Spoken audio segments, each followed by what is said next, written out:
Assalamualaikum warahmatullahi wabarakatuh. Alhamdulillahi rabbil alamin. Wa bihi nasta'inu ala umurid dunya waddin. Wassalatu wassalamu ala asrafil anbiya'i wal mursalin, Sayyidina wa maulana Muhammadin wa ala alihi wa sahbihi ajma'in, amma ba'd. Hadratal mukarramin wal muhtaramin, para alim, para ulama, para asatid, wabil khusus para jemaah Masjid Abdul Aziz Utsman yang sangat saya hormati. Pertama-tama marilah kita panjatkan puji syukur kehadirat Allah Subhanahu wa ta'ala, yang mana Allah telah melimpahkan rahmat beserta nikmatnya kepada kita semua, sehingga kita masih bisa melaksanakan suatu kewajiban, yaitu sholat fardhu maghrib berjamaah, dan juga insya Allah akan bisa melaksanakan suatu belajar bersama. Yang kedua, sholawatullah wassalamuhu, semoga senantiasa terlimpahkan kehariban junjungan kita, yakni Nabi besar Muhammad sallallahu alaihi wasallam. Yang ketiga kalinya, sebelum kita memulai belajar bersama ini, marilah kita terlebih dahulu tawassul, terutamanya kepada junjungan kita, yakni Nabi besar Muhammad sallallahu alaihi wasallam, dan juga kepada guru-guru kita, dengan harapan semoga kita semua mendapat barokah dari beliau. Amin amin ya rabbal alamin. Ala hadhihi niyah wa ala niyatis salihah ila hadratin nabil mustafa sayyidina wa habibina wa syafi'ina wa qurrati ayunina wa maulana Muhammadin sallallahu alaihi wasallam, wa ila jami' ahlihi wa ashabihi wa tabi'in wa tabi'in at-tabi'in wal awliya'i was suhada'i was salihin wal ulama'il amilin wal malaikatil muqarrabin, wa khususan ila ruhi sultani awliya Syekh Abdul Qadir Al-Jailani, wa ila ruhi sayyidil awliya Syekh Ahmad bin Muhammad At-Tijani, wa ila ruhi Syekhana Kiai Khalil Bangkalan, wa ila ruhi Kiai Hasyim Asy'ari Jombang, wa ila ruhi Kiai Abdul Hamid Pasuruan, wa ila ruhi Kiai Osman Al-Ishaqi, wa ila ruhi Kiai Asrari Al-Ishaqi, wa ila ruhi jami' masyayikh Al-Asy'ari, wa ila ruhi jami' masyayikh Sidogiri, wa khususan ila ruhi Al-Alim Al-Allamah Syekh Samsuddin Abi Abdullah Muhammad bin Qasim Al-Wasi. Sayulillahi lana wa lahumul Fatihah. A'udzu billahi minasyaitonir rajim. Bismillahirrahmanirrahim. Alhamdulillahi rabbil alamin, arrahmanir rahim, maliki yaumiddin. Iyyaka na'budu wa iyyaka nasta'in. Ihdinas siratal mustaqim. Siratal ladzina an'amta 'alaihim ghairil maghdubi 'alaihim waladdallin. Adapun bab yang kita pelajari bersama malam ini, yaitu terusannya daripada pengajian bulan yang lalu, yaitu kita buah kami sholah dan juga waktunya. Bismillahirrahmanirrahim. Wal maghribu, yang ketiga, sholat fardhu atau sholat yang wajib dilaksanakan oleh umat muslim dan muslimat, yaitu sholat fardhu maghrib. Ay sholatuha wa summiyat bidzalika. Kenapa kok dinamakan sholat maghrib? Li fi'liha waqtal wurud, karena waktunya melaksanakannya itu di waktu terbenamnya matahari, yakni waktu wurud. Wa waktuha, adapun waktunya sholat maghrib itu wahidun, hanya satu. Kalau sholat asar kan waktunya ulama berpendapat ada 5 waktu. Ada waktu fadilah, ada waktu ikhtiar, ada waktu jawaz, ada waktu jawaz bila karohatin, ala waktu jawaz bi karohatin, ada waktu tahrim. Itu kalau sholat asar. Tapi kalau sholat maghrib itu waktunya hanya satu. Kapan itu waktunya sholat maghrib? Wahuwa ghurubus syamsi, yaitu setelahnya terbenamnya matahari.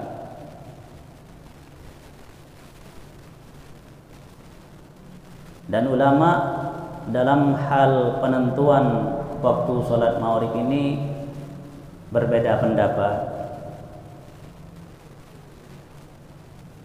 Menurut ulama Syafi'i, dalam kalangan kaul qadim dan juga kaul jadid, itu menyebutkan sholat maghrib itu waktunya dari adzan, setelah adzan wudhu, setelah wudhu kita merapikan pakaian, lalu sholat, kira-kira sholat 5 rakaat.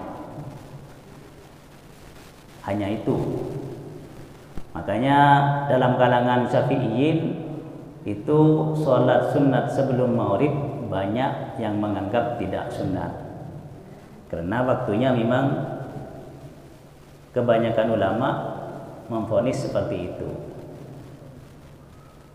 Waktunya itu adzan, terus kita kira-kiranya orang berwudu, terus merapikan pakaian, terus sholat 5 rakaat, yakni sholat maghrib 3 rakaat, sholat sunat ba'da maghrib 2 rakaat. Maka dari itu sholat qobliyah itu banyak yang menganggap tidak sunat. Tapi juga ada madhab Syafi'i seperti halnya Imam Ghazali itu menganggap sunnah wairih muakkadah. Salat sunat sebelum maghrib itu tetap sunat, tapi wairih muakkadah, bukan muakkad. Tapi kalau setelahnya maghrib itu salat sunat muakkadah. Jadi kalau kita salat sunat, lebih bagus yang mana? Yang lebih bagus yang muakkadah. Setelah salat maghrib itu muakkadah. Kalau sebelum maghrib itu ulama berbeda pendapat. Kebanyakan ulama madhab Syafi'i itu tidak menganggap sunnah, karena dalam riwayat di zamannya Sayyidina Umar itu sangat dilarang. Orang yang mengerjakan sholat qobliyah maghrib itu malah sampai dipukulin tangannya gitu. Kenapa? Ya karena perbedaan dalam waktunya itu. Kebanyakan ulama itu menganggap waktunya maghrib itu hanya kira-kiranya orang setelah orang mengumandangkan adzan, itu kira-kiranya orang berwudu, merapikan pakaian, terus sholat 5 rakaat. Berarti kalau sholat 5 rakaat berarti kan maghribnya 3 rakaat, ba'diyahnya 2. Kalau ditambah lagi dengan qobliyah kan berarti lebih, kan gitu maksudnya gitu. Paham ya?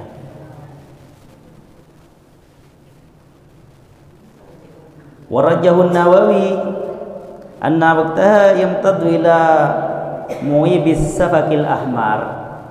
Tapi juga dari kalangan Syafi'i, yaitu penjelasan daripada Imam Nawawi bahwasanya sholat maghrib itu bukan hanya sebatas itu, tapi ila mu'ibis safakil ahmar, sampai hilangnya miga merah. Jadi dari terbenamnya matahari sampai hilangnya miga merah, itu penjelasan daripada Imam Nawawi. Kalau gitu kita bingung, ya jangan bingung. Kenapa bingung? Ya ikut yang Imam Nawawi kalau yang sholat perkiraan yang sampai waktu itu. Ya kalau bisa, ya itu tadi, setelahnya sholat ya nunggu, setelahnya kumandang adzan ya nunggu sebentar untuk orang wudu. Ya kalau setelah adzan langsung sholat ya kan kasihan jamaahnya kalau berjamaah. ya tetap ada jedahnya sebentar, yaitu kira-kiranya orang berwudu, merapikan pakaian, terus melaksanakan sholat maghrib itu. Nah, dari itu di setiap-tiap masjid pasti disetting kalau waktu maghrib itu jam digitalnya dipercepat. Kalau biasanya 8 menit itu biasanya pakai 6 menit, ada yang 5 menit gitu. Kan sudah cukup untuk ambil wudu, kan sudah cukup. Adapun waktu fardhu atau sholat fardhu yang keempat itu sholat isya. Bikasil ain mamdudun ismun li awwalid dhulami. Kenapa kok dinamakan sholat isya? Karena pelaksanaannya itu dilaksanakan di awalnya gelap, makanya dinamakan isya. Mulai pelaksanaan itu di permulaan petang, mulai gelap. Wa awal waktiha idza wabas safakul ahmar. Adapun awal waktunya salat isya itu dimulai setelah hilangnya megah merah itu. Berarti setelah hilangnya waktu maghrib itu sudah masuk salat isya. Dan salat isya ini termasuk salat yang paling panjang. Amal baladul ladzi la yawibu fihi safaku. Adapun apabila ada negara yang tidak mempunyai tanda-tanda mega merah, bagaimana? Kan ada kan? Kalau di Rusia insya Allah nggak ada mega merah, itu nggak ada. Terus penentuannya gimana? Penentuannya itu ikut hilangnya mega merah di negara terdekat dari negara itu. Makanya Indonesia ini alhamdulillah termasuk negara yang khatulistiwa. Sholatnya ya enak, waktu sholatnya teratur, waktu puasanya juga teratur. Kalau di Rusia itu bisa-bisa puasa itu lebih dari 16 jam. Kadang 22, pernah 22 jam. Karena surutnya, tenggelamnya matahari itu cuma 2 jam, pernah itu. Makanya kita harus bersyukur. Kalau di Indonesia kan enak, paling banyak itu 13 jam kalau Indonesia itu nggak sampai. Kalau di Rusia, soalnya kan Rusia termasuk daerah pinggirannya bumi, jadi mataharinya kelihatan terus.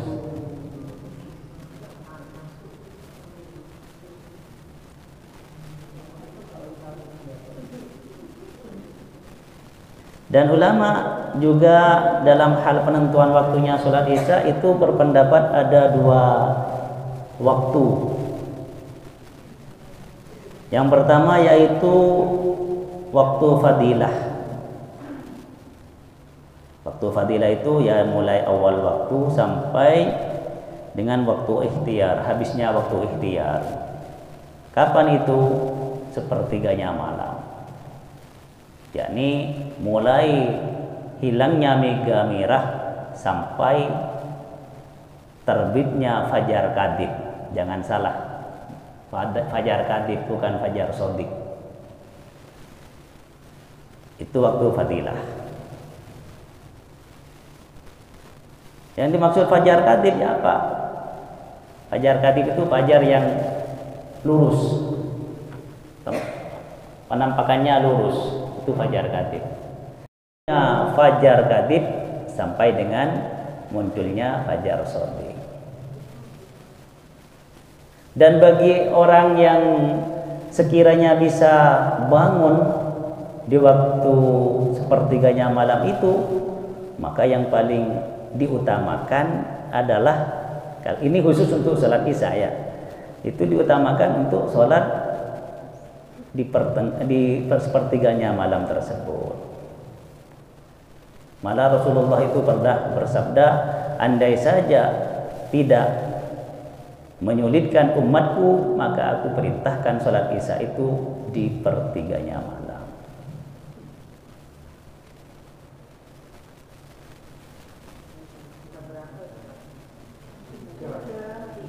Sepertiganya malam ya perkiraan jam 3, setengah 3 lah.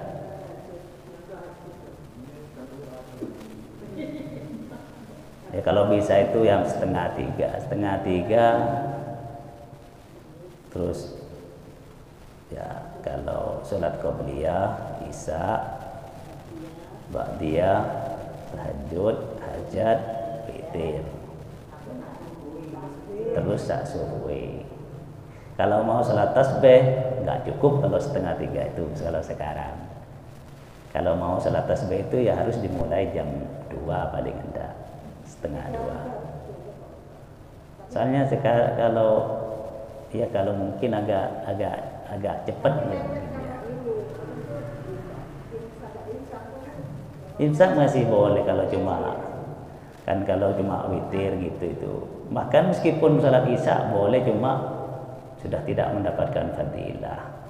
Soalnya waktu jawas untuk sholat isya itu mulai dari munculnya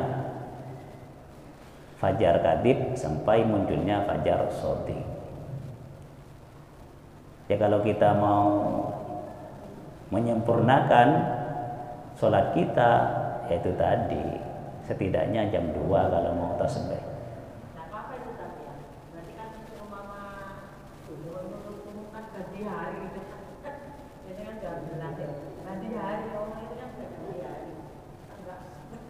Apanya itu?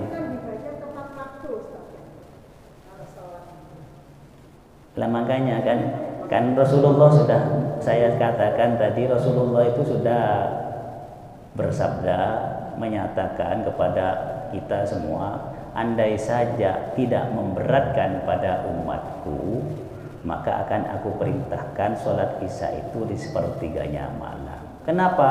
Karena waktu sepertiga malam itu adalah waktu yang mustajab. Lebih bagus. Tidak masalah. Karena memang waktunya sholat isya itu mulai dari hilangnya miga merah sampai dengan munculnya fajar shodiq. Fajar shodiq itu fajar yang melintang.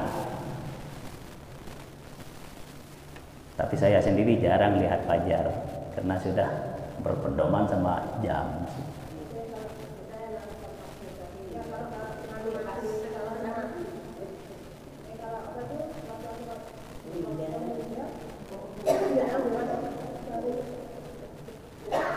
Dan tepat waktu di awal waktu ya tidak masalah.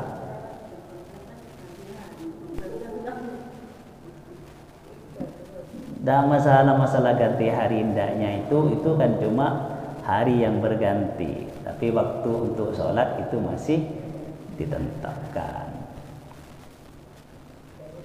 Kan yang dimaksud itu kan gini, pergantian hari jam 12 itu kan menurut miladi, hitungan miladi. Kalau menurut hitungan hijriyah itu bukan jam 12 malam, tapi mulai terbenamnya matahari itu sudah berganti. Bukan, setelah matahari terbenam itu sudah berganti hari. Itu menurut hitungan kalender hijriyah. Tapi kalau menurut miladi itu jam 12 malam. Makanya kalau hanya pergantian hari itu tidak menjadi patokan untuk waktunya sholat.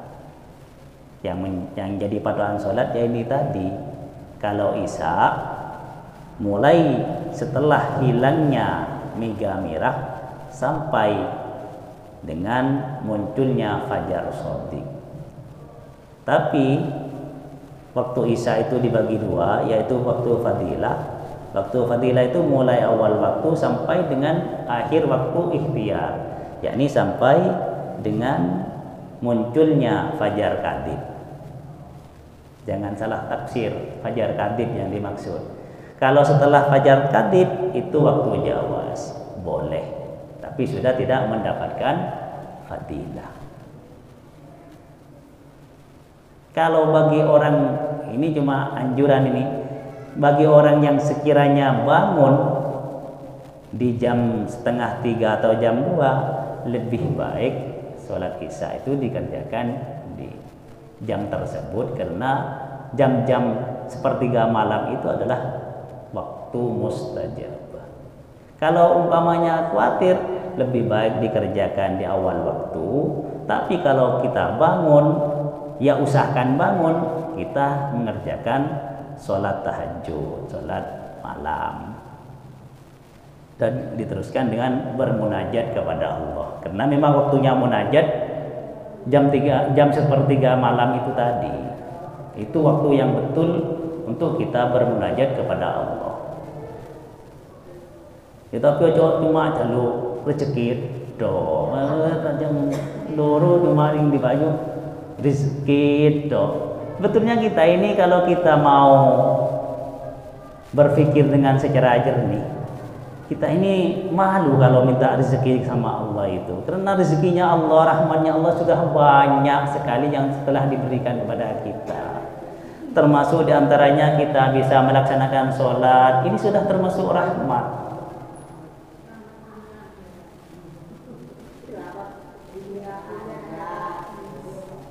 Ya kalau masalah di akhirat nanti kan finishnya di dunia itu kan cuma hadiah. Kalau yang di akhirat itu finishnya tetap di dunia ini. Lah kalau kita diberikan nikmat berupa bisa melaksanakan suatu kewajiban oleh Allah, meninggalkan larangan oleh Allah, maka nantinya kita di akhirat insya Allah akan dimasukkan ke surganya Allah. Itu bonusnya itu. Masalah kita tidak dimasukkan itu termasuk haknya Allah. Tapi insya Allah kalau sudah kita melaksanakan perintahnya dan menjauhi larangannya, insya Allah kita akan dimasukkan surganya Allah. Dan termasuk amalan yang paling bisa dibanggakan besok di hari kiamat, yaitu amalan sholat, khususnya waktu sujud. Waktu sujud kita yang bisa kita banggakan. Amalan yang lain, harta kita tidak akan bisa kita banggakan, tidak ada gunanya. Yang bisa kita banggakan itu hanyalah sujud kita. Makanya usahakan di waktu sujud itu agak diperlama. Kita betul-betul merasa bahwa kita ini adalah hamba Allah. Dengan ditundukkannya kepala lebih rendah dari anggota yang lain, itu sudah menunjukkan suatu kerendahan bahwasanya kita ini memang betul-betul hamba Allah. Maka itu harus kita resapi.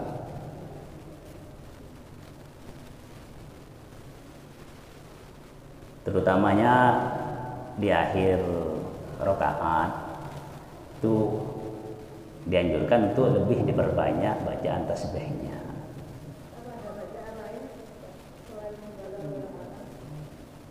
Ya kalau saya cuma baca itu, cuma ditambahi saja. Kalau mau doa ya monggo, kalau mau doa monggo. Tapi kalau kita sholat sendirian itu masih bisa seenaknya saja. Tapi kalau kita berjemaah, baik menjadi imam juga harus kita pikirkan jemaah kita. Apakah jemaah kita itu bisa menututi kita? Apakah jemaah kita itu semuanya waktunya luang? Itu kita harus pikirkan. Makanya kita harus tahu diri. Tidak terlalu cepat dan tidak terlalu lambat. Tapi kadang ya namanya manusia itu masih serba salah. Cek suhu ini padahal cuma baca subhanallah wa bihamdihi kan itu cuma 3 kali itu sudah lama katanya. Tidak masalah. Tapi kalau kita berjemaah kita pakai standar saja kan gitu. Ya. Kalau baca tasbihnya itu bukan termasuk rukun. Yang rukun itu gerakannya. Baca tasbihnya itu enggak. Bukan, termasuk sunatnya itu. Bukan rukun, sunnah. Makanya kalau cuma kita meninggalkan bacaan tasbih, kita tidak usah sholat sujud sahwi, tidak usah. Karena itu bukan termasuk sunat muakkad, apalagi rukun, bukan termasuk sunat muakkad ini.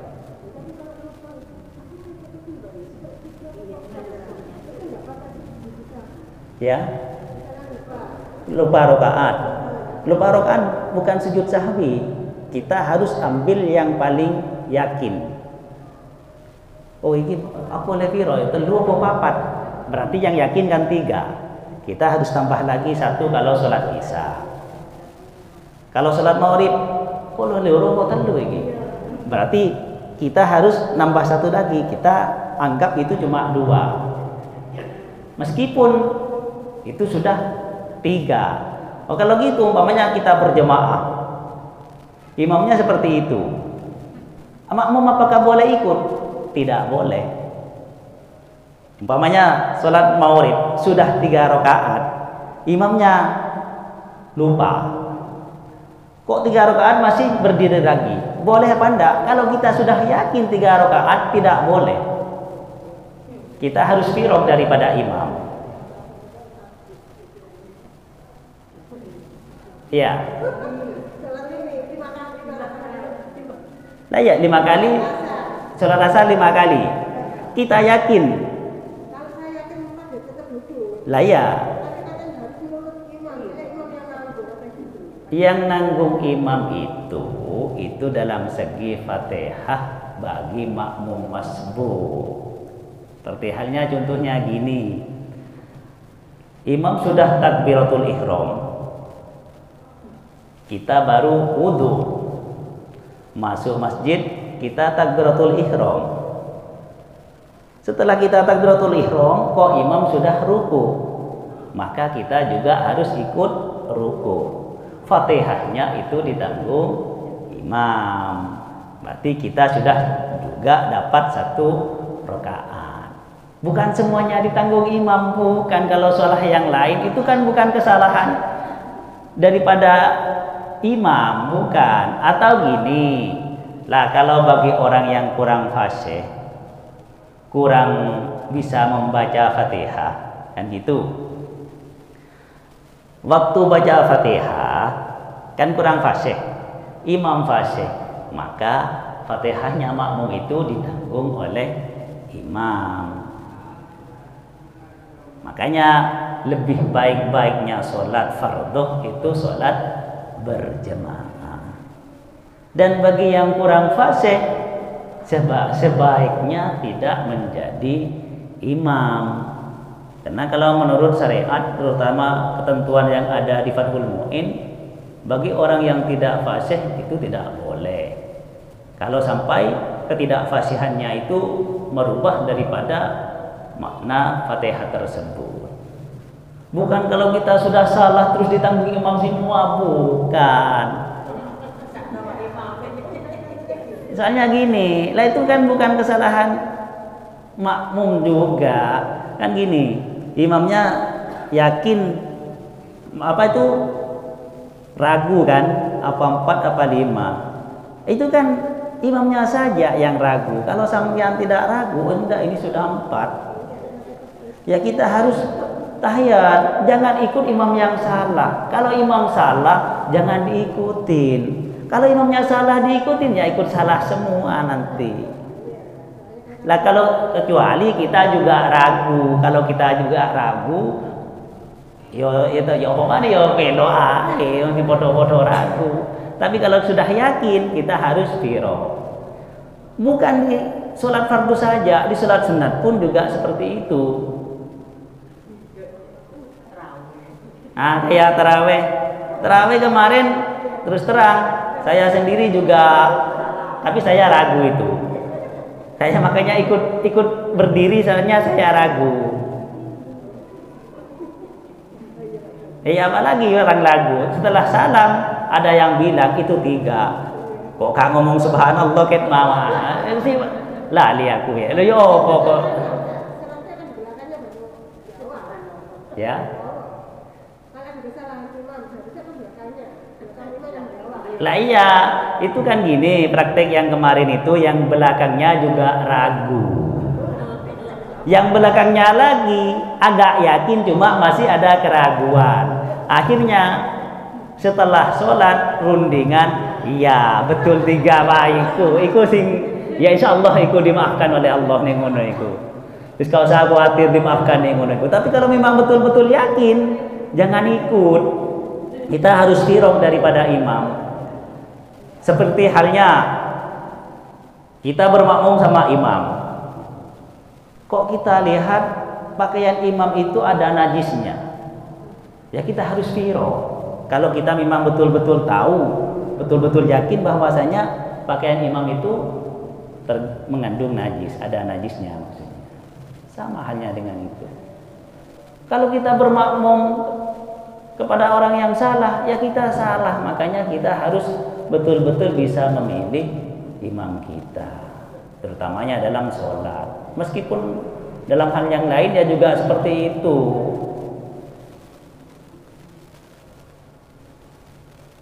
Paham? Iya. Jadi kalau masalah rukun itu tidak bisa diganti dengan sujud sahwi, itu tidak bisa. Yang bisa diganti dengan sujud sahwi itu sunat muakkad.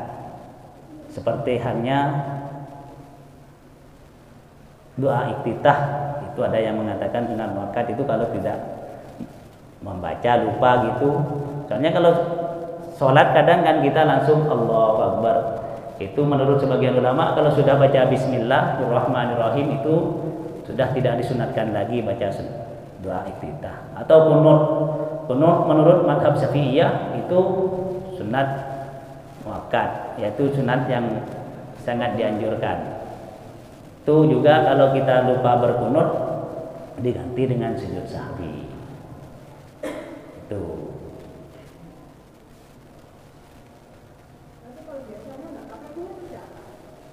Ya kan itu kan menurut Imam Syafi'i. Kalau kita mengikut Imam Malik, terutamanya Imam Abu Hanifah, kan kunut tidak disunatkan. Jadi tidak masalah. Meskipun Imam Syafi'i pun itu cuma sunnah. Ya, tidak dikerjakan namanya sunnat itu tidak masalah. Dikerjakan ya nambah pahala, tidak dikerjakan tidak mendapat dosa, itu namanya sunnah. Jadi jangan dipermasalahkan. Kalau masalah kunut itu jangan dipermasalahkan. Lah kayak tahlilan juga kadang kan jadi rame. Padahal itu kan bukan suatu yang wajib. Dan larangan pun tidak ada larangan. Kenapa diributkan? Ya yang tahlilan yang monggo, yang tidak tahlilan ya silakan diam-diam aja kan sudah beres. Kita bisa rukun kalau seperti itu. Itu kan cuma masalah ego sendiri saja masalah itu. Padahal ya tahlilan tidak ada larangan.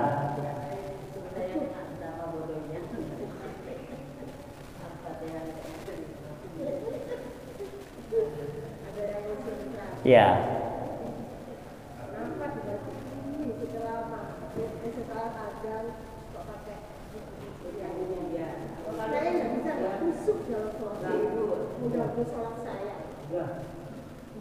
Sebetulnya kalau masalah ada sholawat setelah adzan, yaitu tadi kita itu masih memberi waktu pada jemaah dan sekaligus memberi isyarat bahwasanya sholat berjemaah masih belum dimulai.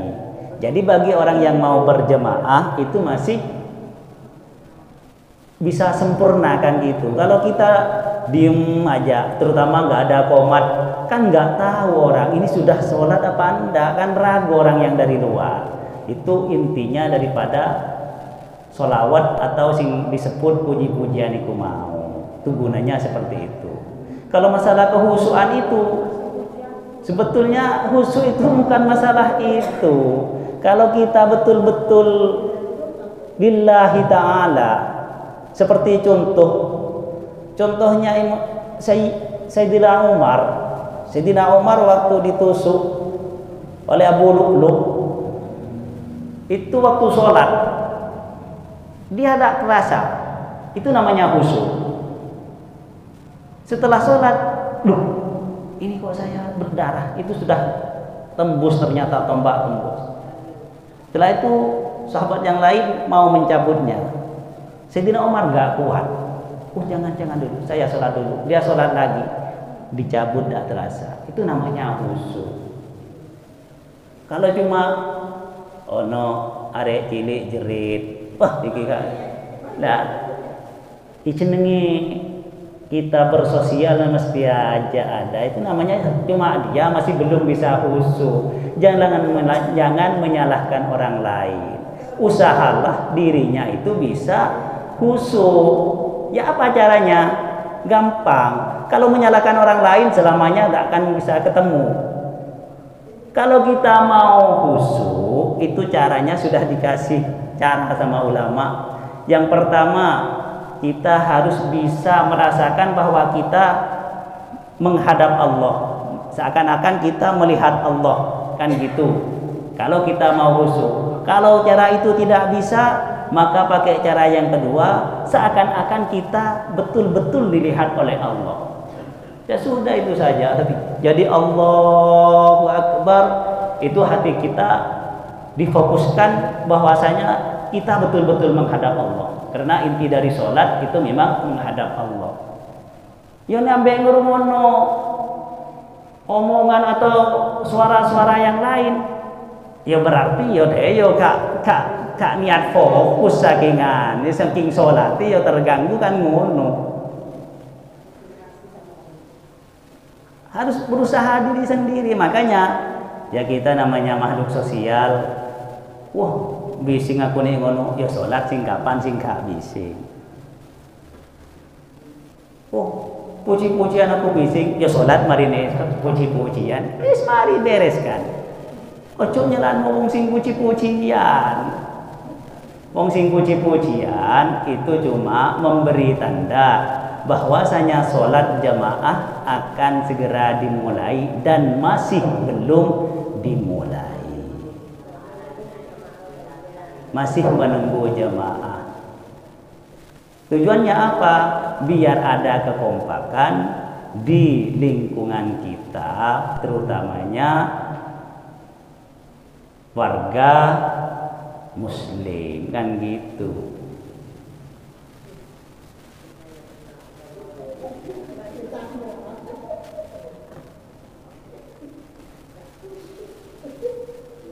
Itu waktu. Sekarang yang terakhir yaitu waktu subuh ya. Itu kan sudah terjawab ya. Masalah puji-pujian, ya sing nganggep bising berarti ya sing golek-golek masalah nih asli ini. Iya. Kecuali umpamanya drang itu pakai drum band, itu memang mengganggu itu. Saya angin untuk fokus angin ini cuma mendengarkan Allahumma sholli sholatan, saya kira enggak. Itu kan memang sholawat itu. Nah iya, kalau cuma hal-hal yang bagi mayoritas orang itu tidak bising, dianggap bising, itu berarti cuma dia mencari masalah sendiri.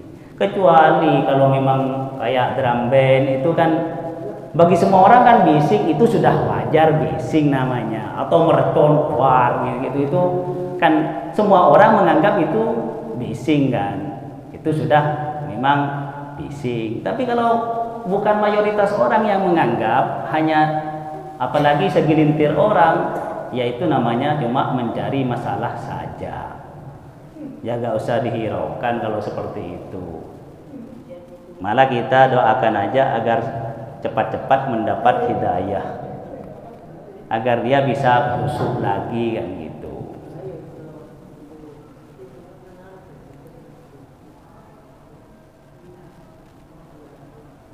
Yang kelima yaitu sholat subuh.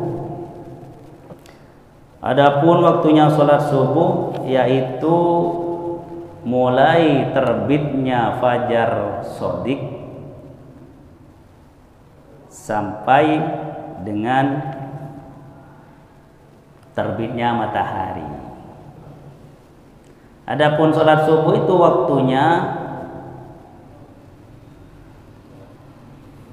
sama dengan sholat asar, ada 5. Wa awal waqtiha tulul fajri as-sani wa akhiruhu fi ikhtiyari ilal asfari. Waktu yang pertama yaitu mulai fajar shadiq sampai dengan agak terang.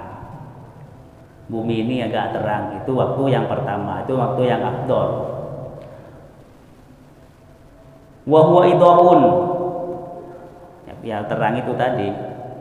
Wasalisu waktul jawaz, yang waktu yang nomor 3 untuk sholat subuh itu waktu jawaz. Wa asarul musannif biqaulihi wa fil jawaz bi karahatin ila tulu'i syamsi. Boleh tapi makruh itu mulai dari terang tersebut kalau sampai tulu'i syamsi. Mari pas srengenge metu iku makruh.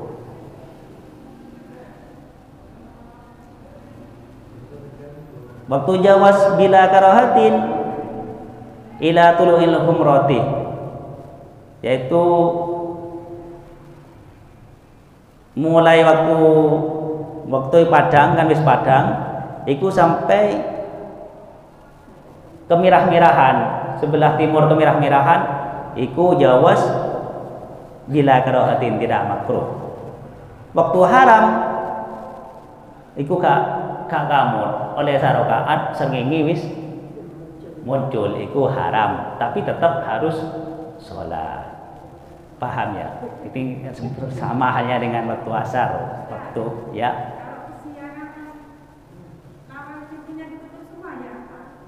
Itu bukan dalam rumah, yang dimaksud itu di luar.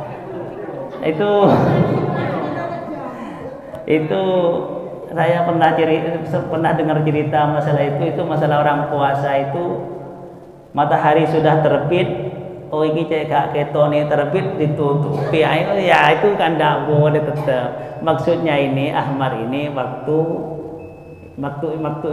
tulu'i syamsi ahmar atau yang ahmar itu yang mayoritas di luar rumah maksudnya.